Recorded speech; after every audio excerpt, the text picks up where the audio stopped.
TBNK Sports presents the High School Football Game of the Week on the Main Event Channel.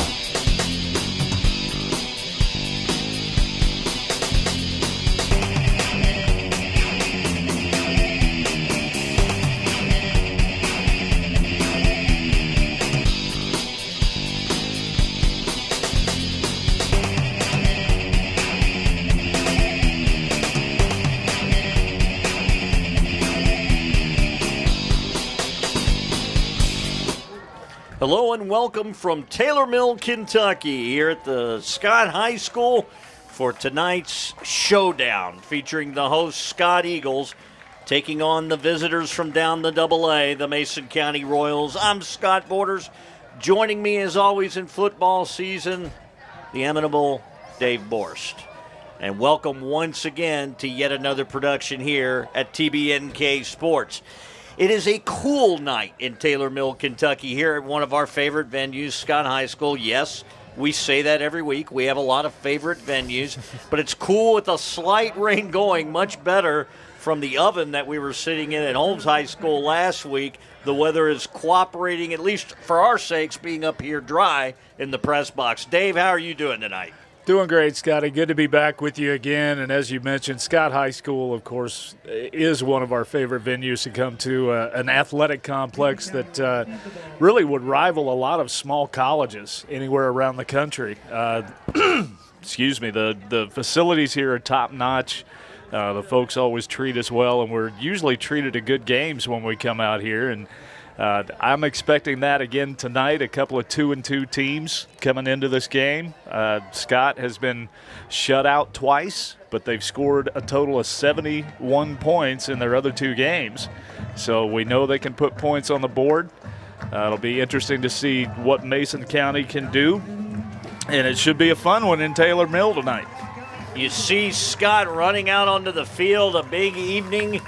They had a parade of sorts going on earlier in the evening. It made it a little tough to get in tonight. Homecoming tonight. And it's homecoming, one of the earliest homecomings we have this season. Usually they start right at the beginning of October, but Scott's going to go on the road for a little bit after this game. They play 3 straight road games. In fact, they only have 2 home games left. They have this game tonight, and then they play Holmes here at Scott later on in the season, their next to last game of the year in November, or rather at the end of October. So Scott comes into this game being a little bit of a Sybil type of team. They've got a personality disorder. They come in some games, everything's clicking. You and I have both seen the maturation of Quincy Perrin, how much bigger and thicker he looks this year. And the game we saw this year with him, he had a great game. Yep. But he's been stifled in some other games. We don't know which Scott we're going to get. You take a look at Mason County, it's always hard to gauge a team coming from down the AA like that. We're not as familiar with some of the opponents they play. But one thing we do know is this team can run some offense, and they'll be led by their quarterback, Carson Brammer, number 9. So keep an eye out for him. Yeah, it's really interesting, Scott. These two teams are, as you look at their records, they're basically mirror images of one another. They have each had one close game, and the rest have been very lopsided one way or another. So it's going to be interesting to see what happens tonight as Scott gets set to kick it away. And like I said, at the risk of repeating myself, should be a fun one in Taylor Mill. So Scott will kick it off to start the game, winning the toss and electing to defer. It'll be Mason County with the football first. Welcome once again. Again, always be leery with the storm fronts they're talking about. Lightning can delay this bad boy a half hour after the last strike. We will hope that's not the case tonight, and we are underway. The ball taken inside the 10-yard line, and running out of there with it for Mason County, number 2, Jaden Riggs. He is finally brought down just shy of the 25, and that's where the Royals will take over first down on their first drive of the game. Good job by Jaden Riggs, the junior, that time making the first guy miss and picking up 7 or 8 extra yards. So decent starting field position for Mason County. We'll see what kind of offense they've got. And, of course, we don't get to research a lot of the teams as much, so it's a little bit of a surprise for Dave and I. They're going to open up, bringing a wide out to the top of your screen, twins to the near side, and it looks like 2 backs in the backfield, now 1 right beside Brammer, the quarterback. So Brammer has it, gives up the inside handoff right there, and it is taken just across the 25, good for only a couple of yards. And that was Seth Chambers, his number one running back. Comes into the game with 4 TDs, 483 yards, and right off the bat, we have an injured Scott Eagle down on the turf. Yeah, right at the 20-yard line of Mason County. Unable to see the number right now, but he is in some measure of discomfort as they're looking at his right leg, it appears. The training staff all over that. Kind of about a yard and a half on the play. That's where they're going to mark it. Both teams out on the side. It gives us an opportunity to thank you once again for tuning in to another broadcast of the Telecommunications Board of Northern Kentucky, TBNK Sports. Dave Borst along with Scott Borders, high in the sky in the press box on the south end of the field, south side, I should say. Looking over at this beautiful part of Northern Kentucky. The wind's picking up a little bit. Nice cool breeze, but it's sort of swirling. You look at the flags, they all look like they're going in different directions, and it is dark, and I don't just mean nighttime dark to our backside here. Excuse me. Yeah, as you look out over across the other side of the field, you can almost see the front that has been predicted to come in. We're supposed to get a cold front tonight that is going to say goodbye. Yeah, say goodbye to this hot, humid weather with fall coming in at 9:54 tomorrow night. Wood. And they're talking about highs in the mid-60s tomorrow. What a way to bring in fall. No kidding. No kidding. The official last day of summer here. Football players in Northern Kentucky play several games in the summer. They certainly do. That was Jared Kelsey, by the way, number 9 for Scott, who got up, walked out here, under his own power. Still attending to him here on the sideline, but good to see him get up and walk off on his own. Well, they just had one of the receivers. It was the young man who had the return, Jaden Riggs, number 2. He was headed off down the field as there was a long snap count, and that's going to back him up 5. And so already playing behind the chains is Mason County. That'll bring up second and about 14.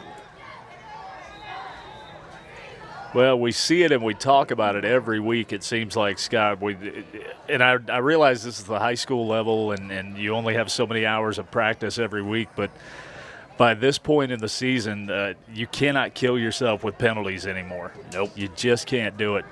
So now they're under center, which is a little bit different. I formation. He's going to roll to his left, the opposite side. That's now trouble. Has to cut back right and get a big block. Wow. And is going to be caught in the backfield, and a flag comes out. I don't know if it's on the block. I don't know if it's a hold that happened in the backfield. The block actually looked clean, but I'm wondering if he even got him with leading with the helmet. It was a vicious hit. Yeah, it was. It was Seth Chambers, I believe, who threw that block.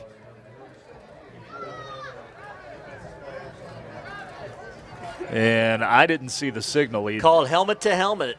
A defensive player on the part of the roving lineman from Scott, and he was clocked. So the official right on top of it, but they declined the penalty.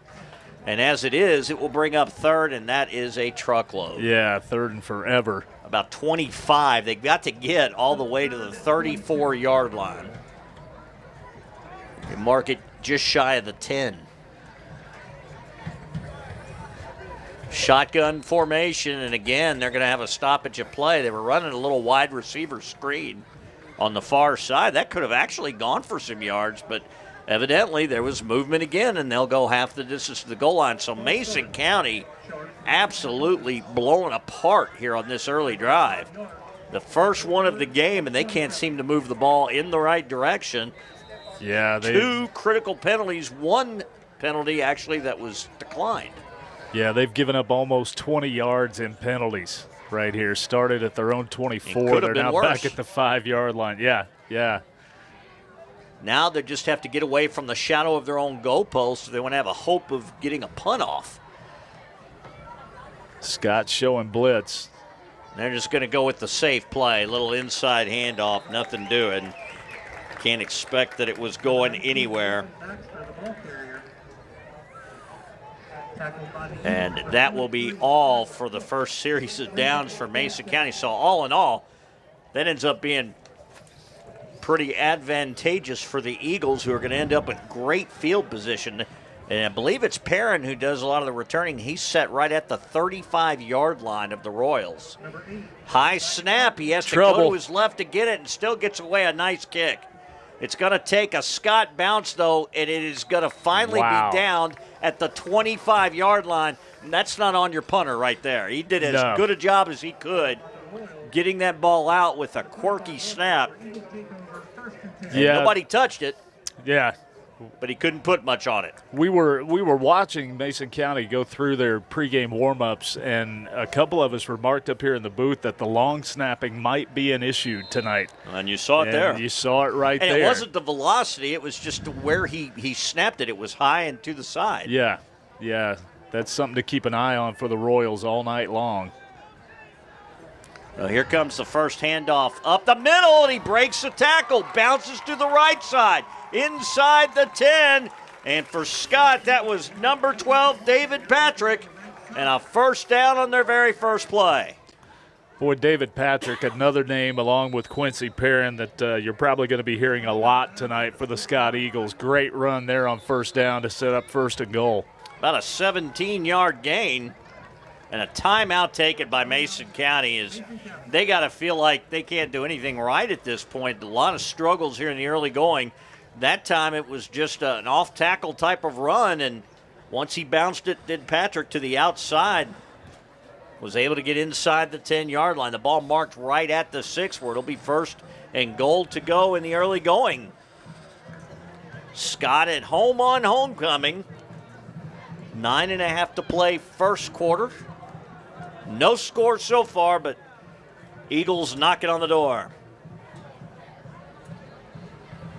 And like you said, Scott, really nothing fancy about that play, no kind of gadget play at all, just some good blocking and a really good run and a cut to the right side by Patrick to get 17 yards all the way down to the 6. Patrick's kind of their do-everything. He's sort of their Swiss Army knife type of player. Yeah.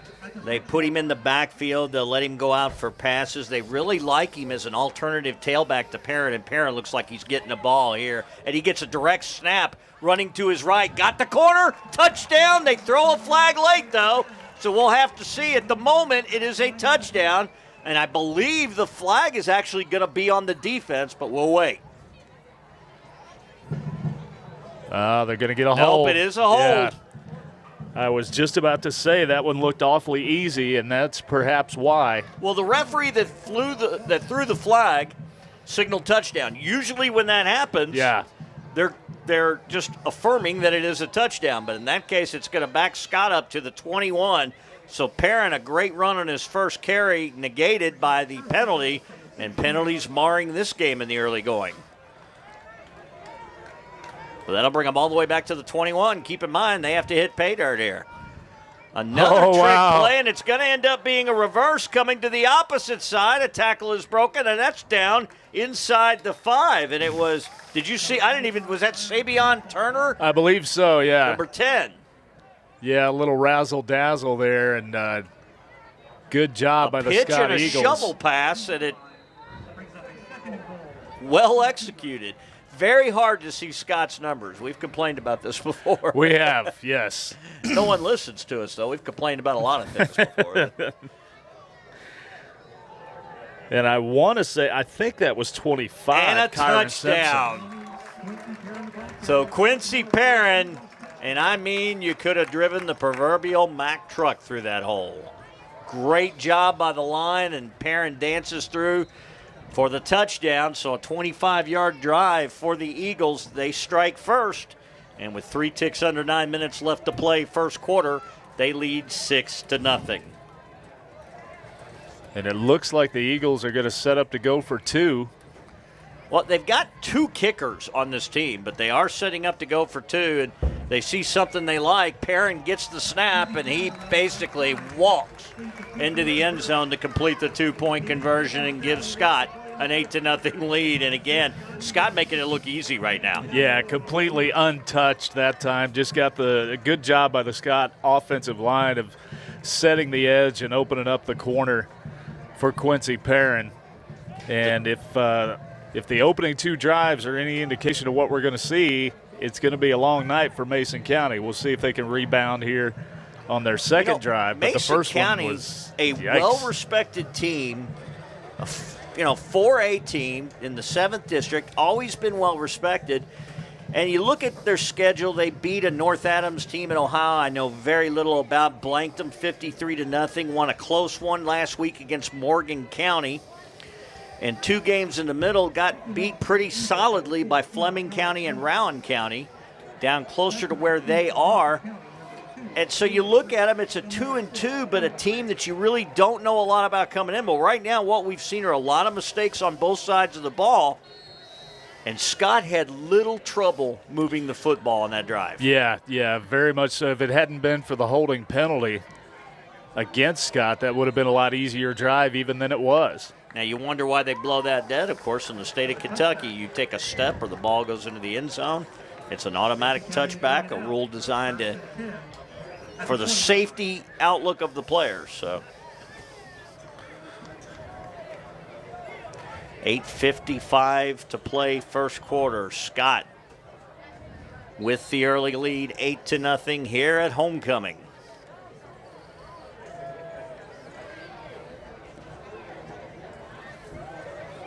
And the ball will be placed at the 20, and Mason County a new set of downs. See if they can cut the mistakes here. Back to that shotgun formation with one setback. Rammer gets the snap, hands it up the middle to his main man, his running back Seth Chambers. Chambers goes for a short gain. Good, however, tough run. The biggest positive yardage play they've made in the game so far. Yeah, very about 3. Very strong, tough run by Chambers there. He kind of ran through the first tackle, and the tackler got him by the ankles. But you get the impression he's a north-south guy, don't you? I mean, he's going to run straight up, and he's a big back. He's not going to try to juke you.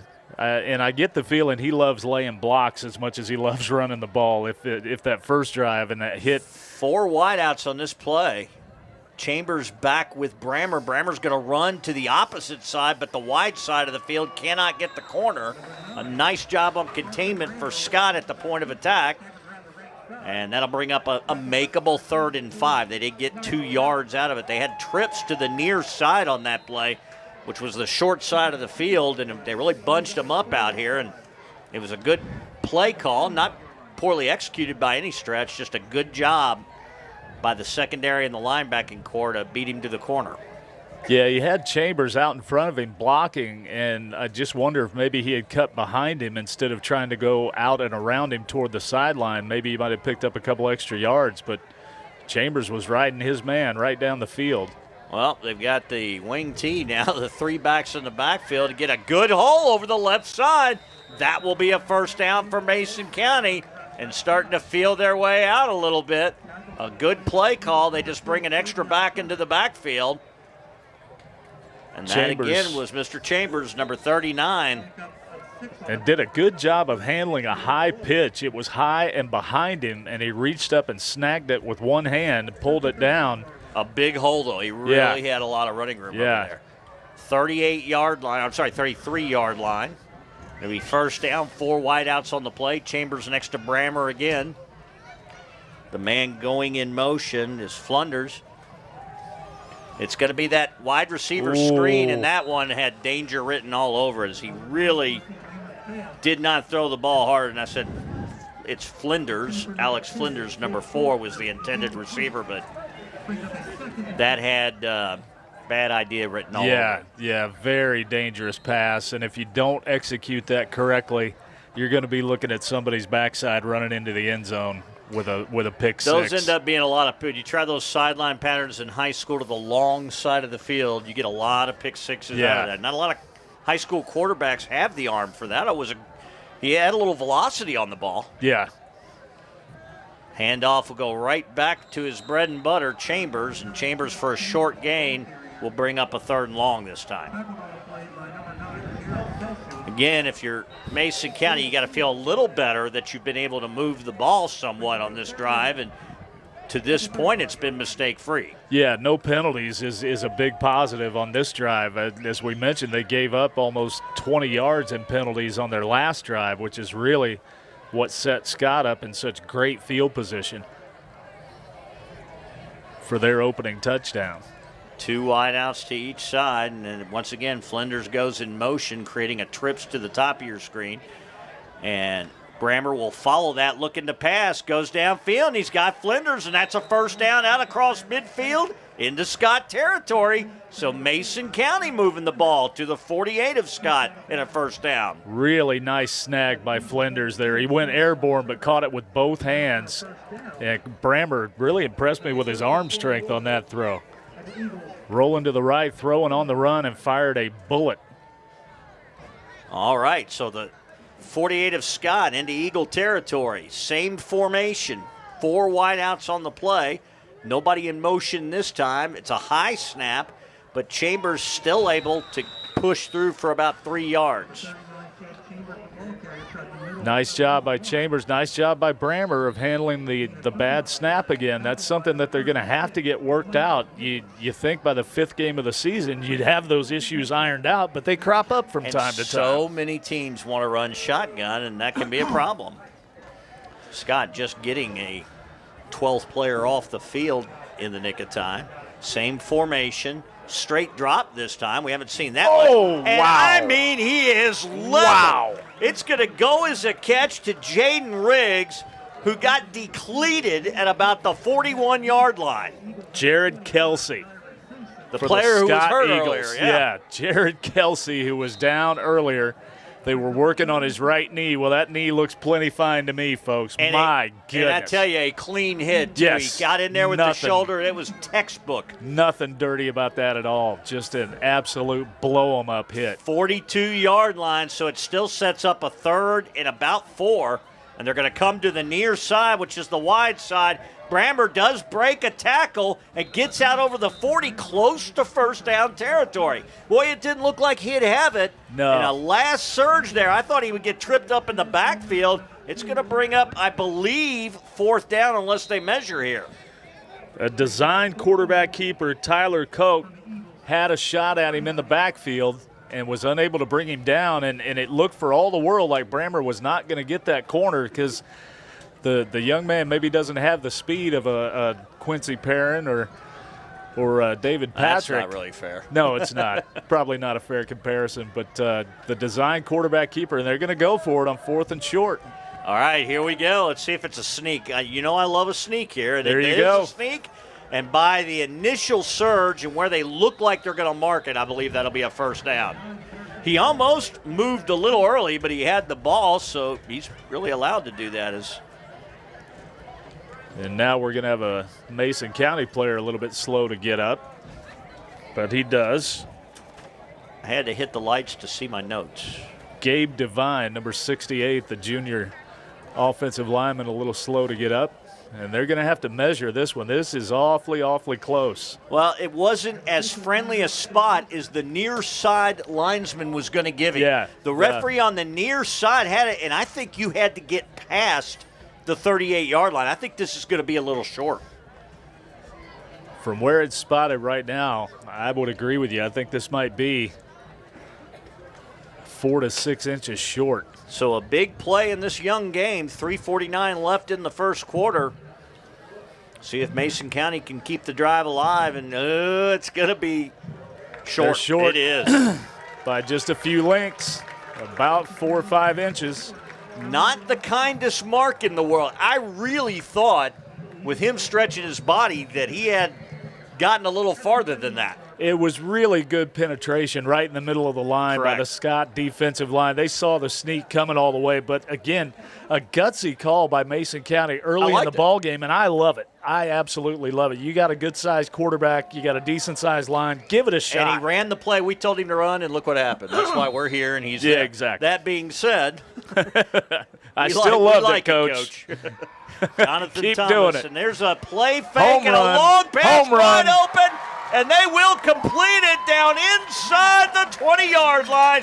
How did he get that wide open? My goodness, he got behind the defense, and he had 3 or 4 steps on him. It wasn't even close. Now, that was Sabian Turner Yes, on the it was. reception. It's going to take us a minute to recognize the numbers. We have to wait for him to turn around. He was 10 yards behind any defender. The ball a little underthrown, or that would have been 6. Yeah, Yeah, that was a home run ball all the way, and kudos to Scott for going for it on the first play from scrimmage after you get a turnover on downs. You get a turnover, and here's Perrin trying to find the corner and does, and he gets it down inside the 5, bowling over players as he goes. That is that deceptive speed that we talked about. He's at about 3/4 right there, still makes the corner, and has the foresight to look up and know where he wants to go. He got as much out of that as anybody could have. Boy, poor Cole Jones, number 3. He's going to have to look at that on film next week. That's almost not fair. Well, and this is going to be a play broken up in the backfield due to a bad snap. That was a broken play from the get-go, as Omer had to go high just to get the ball and prevent a turnover, and ends up losing several yards now. It'll be 2nd and goal. Yeah, tackle made that time by Dylan Osgood from Mason County, and that could have been disastrous for Scott. You don't want to follow up a great play with a bad one like that. Correct. All right, so mark the ball now at the 7-yard line. They had it down to about the 2, so loss of 5 on the play. It'll bring up 2nd and goal. Lone receiver to the top of your screen. Keep an eye on a fade there, and something went on. It looked like a delay of game. Boy, that's just no excuse for that. Killer. Just killer. You hate to see that in the red zone, and that's going to back them up 5 more. Luckily, that hasn't seemed to thwart their offense much in this game. No, when they get the snap off and they're able to execute their play, they're kind of having their way with the Mason County defense. I still like a little ISO play on the receiver. Nope, they're going to fake it. It's going to be a reverse coming back the other way. Simpson trying to get the left corner, and does. There you go. What a weapon. Well, I tell you, they've run that play or a variation of it a couple of times. At that time, Kyron Simpson, the senior, showing his speed. He's saying, wait, you guys keep talking about my backfield mate Quincy, but what about me? Yeah, absolutely. Kyron Simpson coming into the ball game, 6 rushes for 49 yards on the season. Perrin with 431. But you saw the burst that Kyron Simpson was able to put on there. Well, and I tell you one thing that appears evident just in this first quarter of the game, not knowing as much about Mason County as we did, Scott looks a lot faster at the skill positions. Yeah. Especially when their defense is on the field.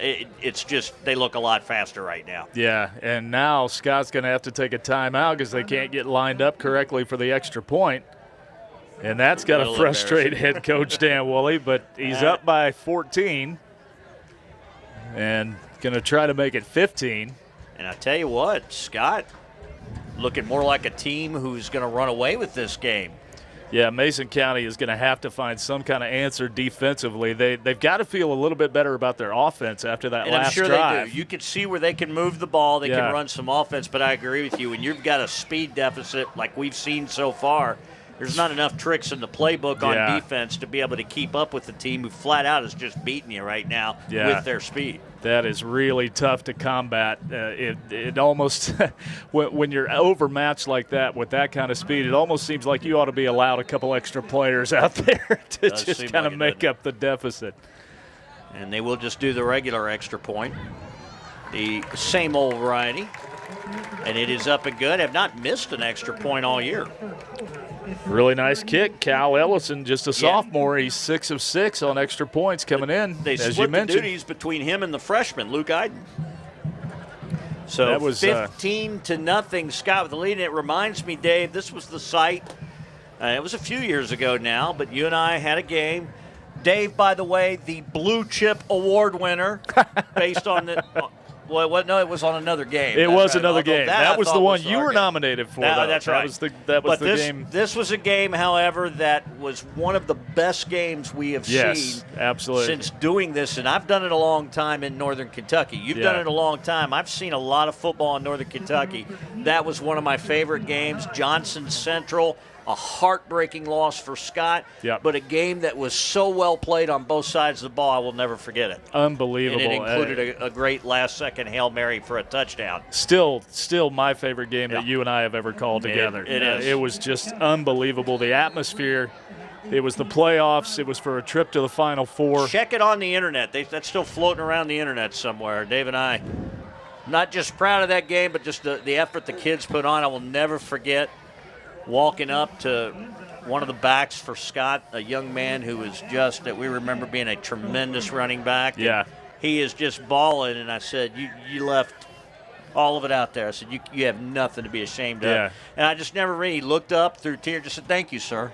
Yeah. I'm not used to being a sir, so that hurts anyway. But you could just see that was and for heartbreaking loss. For the last in couple the playoffs. of, yes, and for the last couple of minutes of that ball game, you and I really weren't broadcasters anymore as much as we were fans. Exactly. It was so much fun to watch. Talking was just a distraction. It really was. Well, there's a nice effort on the part of Chambers when he loses the ball, and I said it too quick. Wow. He kept upright, and that ended up being his mistake because the more upright he stayed, the more gray jerseys got in there on the tackle, and they started trying to strip the ball from him. They get the turnover, and Scott on the verge of blowing this thing out here in the first quarter of action. 2:20 still left to play in the opening quarter. Sabian Turner comes up with the fumble recovery. We've already mentioned his name a couple of times tonight, and you're right, partner. Scott threatening to run away with this one early. If they could punch it in right here, you got to feel like that's a gut shot. You know, Turner, for his size and his ability on the other side of the ball, is the second leading tackler on this team, has an interception and a sack. And look at Parrott dancing through the defense. Almost untouched. Just a fantastic I was job. thinking that. I'm trying to imagine the play that they were close to him, but I'm not sure anybody ever got a piece of it. He literally looked like a pinball. He did. He was bouncing back and forth and avoiding guys. It looked like a 16-year-old taking their maneuverability driving test. It was. They were orange cones, and he was going around them. I tell you, I would love to see the teams that have been able to stifle him on their defensive units, because every time I see him, I'm more impressed. My goodness. A one-play drive. We remember when he was a little skinnier. And like I said, he's put on some weight but hasn't lost any of that speed. Yeah. His older brother, of course, Nelson, an athletic legend here at Scott High School, as he should be, now playing down the road at Thomas More. But Quincy, we have seen him grow up before our very eyes this year. You know, what a great run and there. It's safe to say Dan Woolley has had up and down years. You're going to. Sure. At a place like Scott, he has done a remarkable job over his tenure as coach at really building these teams up. And sometimes it takes a year or two, but he really has done a great job. And if you watch, his teams really do improve over the course of a season. Yeah, they certainly do. They are always stronger at the end of the season, and you say, well, most teams do that. And not always. Not always. Yeah. We see a lot of teams at the beginning of the year and at the end of the year, and there's been no improvement at all. Or you have attrition or injuries. Right. Cal Ellison to kick off now for the third time in the game with his team up 22-0. Gets a little late into this one, and it drives him back in the end zone. There's the touchback. I'm impressed with Mr. Ellison's leg. That last extra point would have been good for 40 yards. Something, and we talked about this last week. We see a lot of teams with poor kicking games. Here you got a team with two halfway decent kickers, and they've proven that over the course of the year. And we always went to the soccer team if we didn't have somebody we felt like and said, hey, can we just borrow a guy on Friday? You know, why can't high schools do that more, it seems like? Exactly. Because I think most people on a soccer team can kick your basic extra point. Yeah. We've talked about it off air many times amongst ourselves. The kicking game in high school is such an adventure. It lacks. It really does. It really does. And you see it a lot on the college level because there just aren't that many Division I kickers to go around. You saw that run right there by Chambers. Boy, he kept both hands on that ball. He was not giving that thing up for love or money.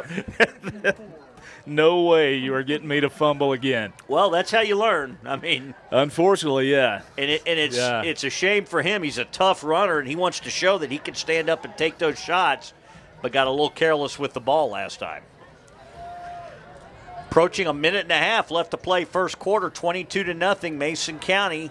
Starting the drive with the slant pattern and another shot in the middle of the field as the ball was just out of reach of the receiver's hands. It was Xylon Frey, number 18, and then he took a shot. Yeah, he sure did. That's some hits in this game. Boy, Scott is just lighting them up on the defensive side of the ball. Now, we saw Chambers lay a hit earlier that he got penalized for. They'll give up, and it's almost like it's a bend-don't-break defense. They'll give up 5 yards, but they're going to make you pay for it. Yeah, absolutely. And quite honestly, Mason County running some dangerous routes, not just for getting guys hurt, and you throw but it getting high the ball on a picked slant. off. You're asking for trouble. As somebody who played some receiver too, I couldn't stand that. Oh, that's where you go back to the huddle and you look your quarterback in the eye and say, "Don't you ever do that to me again." So Chambers that time, they had that read all the way. Scott keyed on him, and there were 2 backs right there as soon as he crossed the line of scrimmage at the point of attack. So fourth, it is a makeable 4th down, but I don't see them going for it in this situation, although they have created quite a mountain for them to climb right now, giving up the first 22 points of this game and seemingly overmatched at this point. Yeah, a little bit too deep in their own territory to go for it this time on a 4th, and as you said, a makeable 4th down, but you just don't want to give up this kind of field position again. You'd ideally like to see Scott start on their own side of the 50 for a change if you're Mason County, which they have not done all night long. That's right. Well, and, Mason County shows they have a punter who at least has some moxie. So, I mean, they've got that going for them. And, of course, they just had to burn their second time out of the half, so only 1 left. 54 and a half seconds to go in the first quarter. So you've got an entire another period to play. Scott right now just looking like the better team. Yeah, they're just kind of having their way with them. In the region, fairly close to one another with 2-2 records. I mean, it's like I said, it's hard to get a lot of information about teams that Dave and I spend so much time at the games that we don't get a chance to do a lot of research. Right. And we don't get to visit other games and check out other teams. But these are good matchups, though. A team that you don't play every year, you might not see every year, and on paper it looks very, very even. And tonight, though, everything just going Scott's way. Well, Mason County finally gets a Mason County roll, and Scott will have to start in, from their perspective, what will be terrible field position. Yeah. The 35-yard line. The worst of the night. They're on their own side of the 50-yard line for the first time tonight to run an offensive snap. 41 seconds showing on the clock. Be time for a couple of plays unless – well, I take that back, as they did have the turnover on downs down here. That's right. That was but then the next play was the long pass to so they only briefly stayed on their side of the field. One play was all it took. A quick coffee break. They give the inside handoff and working that right side. They have hit the corners every time. Another solid gain, and looks like a first down from Quincy Perrin. If you're going to give up the corner, that's what's going to happen. 10, 15-yard runs at a stretch, and that's exactly. And then eventually you're going to overplay it, and that middle is going to open wide. Just flat-out speed. Up the middle. But just flat-out speed from Perrin that time. Nobody was going to beat him to that corner. But you watch these corners start creeping to the edges. Yeah, they'll try to play a little bit wider and a little bit wider. And you'll see those gaps start really opening up. Yeah. Interesting formation that time, but Perrin ends up with the ball, tries to go up the middle there, and that's going to be a short game, probably his shortest of this game. He gets to about the 46, so barely a yard. The clock winding under 20 seconds. We'll see if Scott does not have to run another play, and it looks like they are content to let the clock wind down here in the first quarter. It won't be a long walk to the other end of the field. Not this time. As 1 quarter just about in the books, and Scott on homecoming night, the Eagles up 22-0 on Mason County.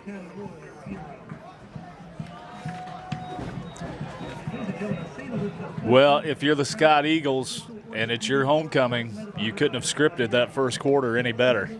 Very true. You know, they They definitely started off from the get-go. Of course, there were a lot of mistakes on that first drive for Mason County. They've gotten the turnover. They had the turnover on downs. Defensively, they're doing it as well. Although I think the offensive woes for Mason County are a little self-inflicted at this point. Yeah. But a couple of times, and there again was a pretty flawless drive for Mason County, but it was just good defense.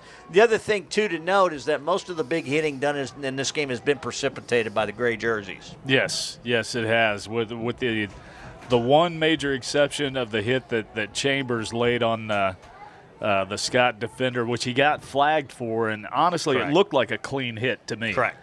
And Scott, to their credit, declined the penalty. But, some really pad-popping hitting going on out there. All right, quick drop here, pass over to the right side. They're even making that look easy as it is complete for about a 9-yard gain. And that will bring up third down in a very short half yard. Jackson Harden on the reception that time, number 6. They're getting a lot of different players involved. Harden primarily a defensive back. Yeah. Used on the other side of the ball, but already starting to get some folks involved. Chad Omer showing, hey, I got an arm. Chad Omer, pretty good basketball player in his own right. Yeah, absolutely. Can't have a brother like he did and not be. We'll look forward to seeing him come basketball season, which is, goodness, creeping closer and closer and closer. I'll be headed to the red-white scrimmage in the Yum Center in Louisville in October, which is a couple of weeks from now. So there you go. Looking forward to it. Go every year. Omer got him with the hard count that time, or did he? No, they're going to mark this off against Scott. No, this is going against Scott. I thought I saw movement on the left side, so he might have fooled his own team that time, and now you're back to a tougher third down at 3rd and 6. And it puts it back in Scott territory as well at the 49. This is kind of interesting. Omer runs all the way to the sidelines. Yeah. To get the play. Usually a coach will take a split end or a flanker and have them kind of go back. But it's actually Omer that comes to the sideline to get the play. Yeah, direct communication between the coach and the quarterback. And guess what? Look out. Open field. Look out. Holy cow, he did it again. And he's going to go. 51-yard touchdown run, and he made it look easy. Again, just bouncing around tacklers like they're orange cones on the driveway or something. At times looking like he's going 3/4 speed. Yeah. Then turns the jets on, and, nobody's catching him. Just effortless. Absolutely effortless. Wow. Such a fundamentally sound back, too. Really head up running, just heads up, D1, D2 coaches out there. You need to get some film on this young man. If you were impressed with his older brother, take a look at Quincy. My goodness, he's put up a couple of runs tonight that just looked like logic. Looked like a man playing against boys, honestly. So right now, Scott doing anything and everything it wants to do. We are barely a minute 15 seconds into the second quarter, and it's 29-0 in a game we thought had a shot at being a good game, and we've said it before, we root for that.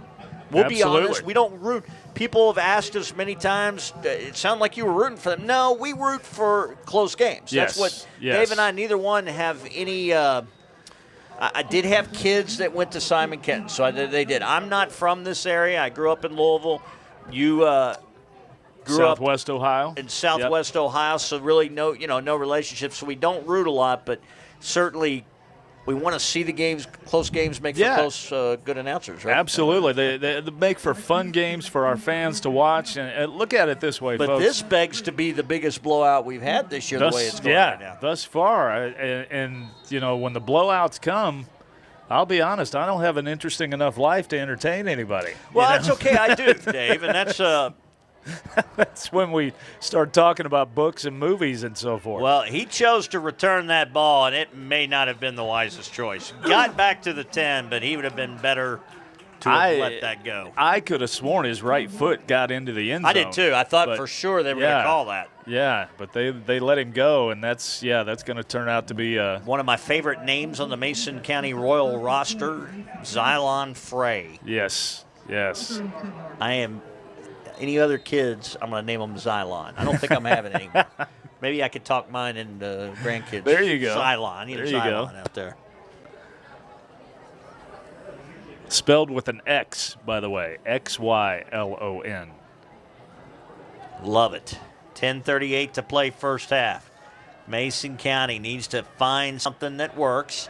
Now they're going to pull it out of the Scott playbook, and nice. Chambers gets the corner and still carries would-be tacklers out across the 25. And, you know, where he is almost the antithesis of watching Barron. He does have some speed, and he showed it right there. Yeah. But he is a hard runner to bring down. He really is. He's almost running to contact as opposed to trying to avoid it or trying to make you miss. He's looking to deliver a blow. And a good run that time and a good first down pickup all the way to the 26.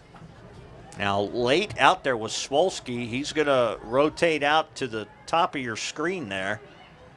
3 backs in the backfield again. And they are going to follow the blockers, and Brammer's going to run that way. But that's just a play that took a little too long to develop, and it'll be second down. Yeah, I just don't think that Brammer's got the speed that they need to keep calling that play and trying to get the edge. I think that's student body left. I mean, that's what it is. You're running 3 blockers out in front of the quarterback. You're basically telling the defense that's what you're going to run when you head to that side, and you got to get there quick still. Yeah. Good job on the backside help for Scott to get that penetration.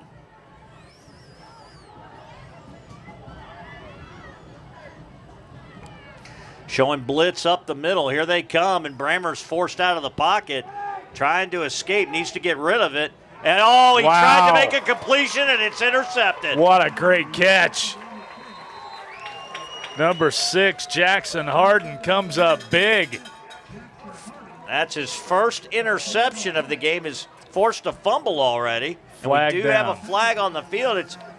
I think that'll be on the return. I think that's going to be a block in the back on the return. Let's see if I'm right here. Yes, it will. So they got the interception. They will have possession of the ball, but will back up. And really, you knew Brammer was in trouble. There, you got to get rid of the ball. There's just you throw it out of bounds. Yeah, you throw it into the stands. He if you tried have to make a play, valiant effort, but there were nothing but gray jerseys out there. You're not going to get anything on that ball. You never, ever throw back across your body toward the middle of the field because that's exactly what happens. Only bad things happen when you do that. Just a floater, really an easy interception for Scott, and they take over once again in Mason County territory down to the 47-yard line. 4 ticks over 9 minutes left to play first half. Perrin gets it, and I'm getting to where I can't wait to watch him as he gets these touches, and he got something out of nothing that time. He was thwarted initially from going to that right side. That time a good job by the Mason County defense to cut off the running lanes and force him back to the middle of the field, but he still rolled forward for 3 yards. Yeah, and he took a good shot from Chambers in the backfield and bounced off him and spun and picked up 3 yards. So just really fun to watch. He is having a game tonight. To the left side of Omer, gets the handoff, but it's going to be the reverse. Coming back to the near side, it's Simpson. He gets the corner, 30, 25, cuts back. Wow. 20-yard line. Now he's got room. Gone. Going for the corner, touchdown, Simpson. What a run. Holy cow. Unbelievable. Sabian Turner was doing a tremendous job of blocking downfield for him, and Simpson saw it and just cut back to the right all the way across the field. And now no matter what happens, he's gone. That play right there was worth the whole game. Yes. That was worth your price of admission right there, folks. Well, and guess what time we're at, Dave? That's true. 8-12, and this has it's not predicated on which half it's in. If Mr. Ellison connects. If he connects on the extra point. Does. From what we understand and everything we've researched for 2 weeks now. Yep. And we have researched this. I took time out of my busy schedule. That is true. To research the running clock rule. Then the running clock is in effect the earliest perhaps we have ever seen it in any game that we've done. With 8:12 to go in the first half. My goodness. 36-0.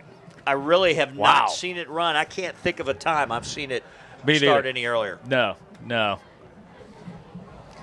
lot of this is just this impressive stable of running backs they have here at Scott. And we haven't said enough about Simpson. Yeah, I normally a defensive player, as you mentioned, featured more on defense, came into the ball game. It's almost like with only 6 rushes. Coach Woolley basically said, I'm going to take all my best athletes, my fastest players, and I'm going to give them offensive touches, and they have lit up Mason County so far tonight. And, boy, we got plenty of time left. They have rewarded that thinking. If, in fact, that was Coach Woolley's philosophy coming in, stick with it, Coach, for the rest of the year, because this is a totally different team than we saw earlier in this football season against Dixie. An unholy beating right now, a short, high kick, and the clock has started. Now it's lost. Picks it back up. It's going to be in trouble. Dances out of the first 2 tacklers, surrounded. Now breaks free from that bunch, but finally swarmed under at about the 15 and a loose ball. And I think Mason County got it back. And they did. Yeah, that was your guy, Xylon Fry, trying to make something happen. And oh my, that was dangerous. No blame for him. That's Well, you're down 36-0. Why not? I guess. But yeah, that could have made it even uglier. So the clock running now, 7 1/4 left to play in the first half. Has been all Scott High School.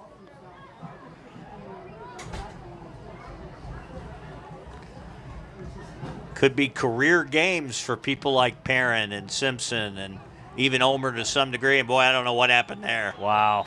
Maybe a broken play. He got back to the spot he wanted, but nowhere to go. I don't know if the defense got there too quick or if somebody went the wrong way, but Brammer got stuck out there in no man's land. Yeah. They are already warming up another quarterback on the Scott sideline. So, and the Scott defense is really crowding the line of scrimmage. Their safeties are no more than 7 yards off the ball. They are just daring them to throw. Yeah, and they're begging them to throw it. They're just coming with everything, almost house blitzes now. Yeah, because they are absolutely certain that none of the Mason County receivers have the speed to get behind them. So why not do it? They're basically playing press coverage, and you'll see it again right here. Nobody more than 6-7 yards off the ball. The handoff to Chambers up the middle, decent yardage. Somebody down. An injured player for Mason County, slow to get up, but does. Waves off the help. Number 68, Gabe Devine, I believe it was slow to get up. And now we're going to stop the clock. Timeout taken by Mason County. I think that was solely done to get that young man off the field. So, yeah, because he wasn't coming out either way. You're trying to help your player. Yeah, he wasn't coming out otherwise. So you might as well spend that last time out. And, a lot of people argue about that in football, and I heard Anthony Munoz talking with Dave Lapham tonight on the radio coming over, and they make mention that, there is a thing about football players playing through the pain. I think everybody knows that. That's nothing new. But it's becoming something in today's day and age where so much money is involved with these players, and they are such valuable commodities.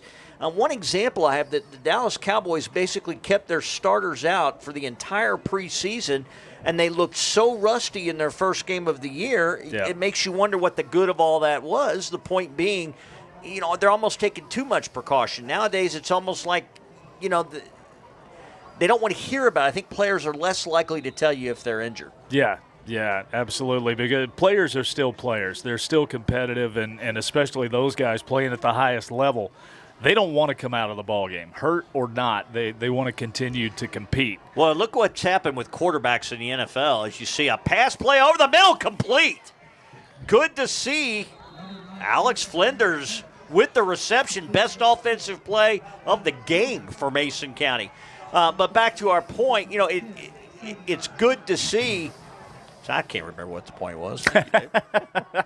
The football game got in the way. Well, the quarterbacks that are out there nowadays that are being held out of ball games. You're seeing quarterbacks lose their jobs was the point. I mean, they get hurt. It's happened in Tampa. It potentially a lost job right there. We just saw it in the Cleveland game with Tyrod Taylor being getting hurt and Baker Mayfield coming in.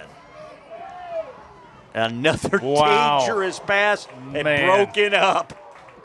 Savion Turner laying the wood. wood. He laid a vicious hit. He said, no, you're not pulling that one. That ain't happening. Cole Jones, the intended receiver, could not hold on, and I'm not sure I could have. Yeah, that's the second time. Now, the first time resulted in an interception, but that's the second time we've seen Brammer roll to the near side and throw back across his body to the middle of the field. Only bad things happen, young man. Don't do that. Well, they almost completed, so that one rare time that you do that is not worth the risk you take by trying it again. I agree. When you're doing that, there is no play in any book that calls for you to throw opposite when you're that far to the one side of the field. It just doesn't exist. And if you're going to do it, you better have the arm strength of a Brett Favre, an Aaron Rodgers, a Matthew Stafford. Otherwise, don't even attempt it because only bad things are going to happen. There are a lot of teams who will try that one where the receiver comes all the way around while the whole play moves to one side of the field. Right. And he ends up being wide open. I've seen a lot of them do that. That's a little different. Right.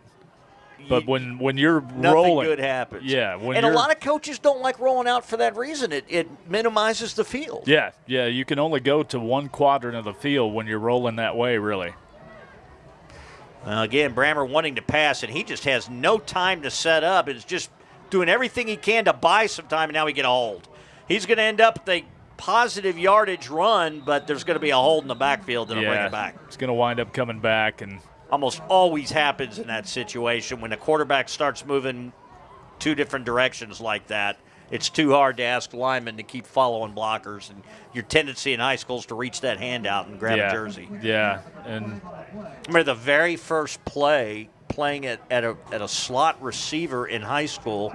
My job was to block the defensive back, and in practice, our backs lined right up across from us. In the game, he was 10 yards away from me. Yeah. So my whole job, was to get him away from the play, and of course, he makes a beeline for the play. So I went after him, and I remember reaching my hand down, and the referee just looked at me and just shook his head and said, "No, don't do that. Don't do that." Offsetting holding calls on that play. You don't see that much. No, that's pretty rare. It's like the old double foul.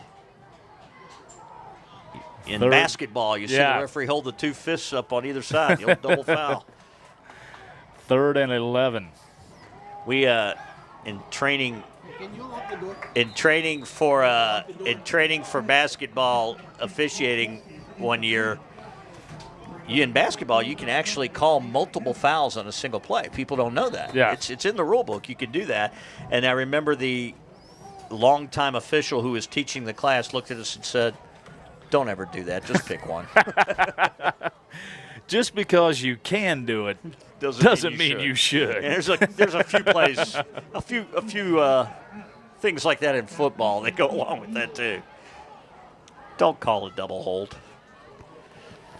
Now it's an end-over-end kick. He was lucky to get it away, and Scott's going to have another opportunity to score as they take the ball at their own 35. Cuts back again. Look out. Kyron Simpson. He is having a huge game now. He hit the ground, and the ball popped out. Yeah, he was down. They're going to rule it down. He was down. The clock will run, so it's not a lot of time for Scott to score, but they really haven't needed a lot of time. No, they really haven't. And Kyron Simpson is in some serious pain here on the near sideline. He hopped up and hobbled off. You hate to see that in a game that's starting to get away, although – and folks, this is the other complaint we hear that teams run the score up. I don't know anybody that takes their starters out in the first half. It's very uncommon. Much less even the third quarter. Exactly. Yeah. it would not shock me at all to see the first team for Scott come out and play the third quarter, or at least the beginning drive, of it. Yeah. And it wouldn't surprise me if it didn't. As Omer says, I want to show my arm off. He throws the ball, and honestly, his receiver really the only one a chance to get the catch. Into double coverage.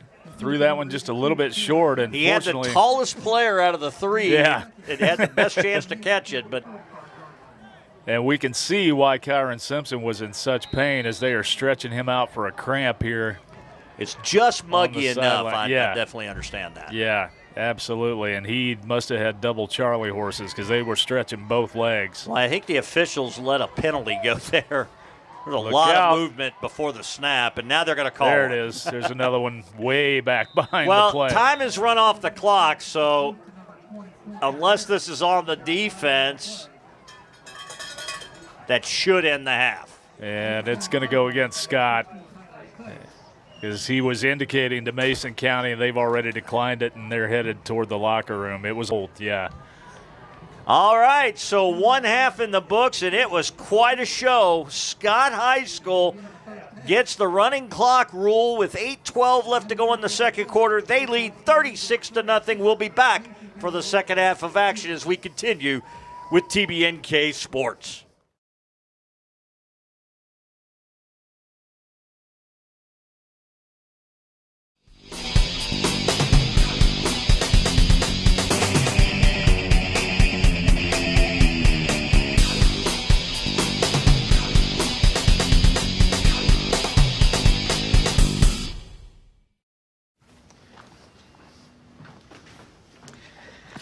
All right. I know this isn't any fun to talk about, but we should. Okay. So who's going to do what? I'll pack the dead batteries. Great. I'll only put what I don't need into a duffel bag. Perfect. That's totally unhelpful. No problem. Meanwhile, I will try to comfort everyone by speaking in a calm voice. And I'll try to get the generator going without any gas. Oh, let's not forget the cell phones, which probably won't work. Right. And who is going to handle supplies? I can forget to do a list for us. Thanks, pal. Well, I think we couldn't be any less prepared. I'm proud of you guys. Talk to your kids about who to call, where to meet, what to pack. Visit ready.gov/kids for tips and information.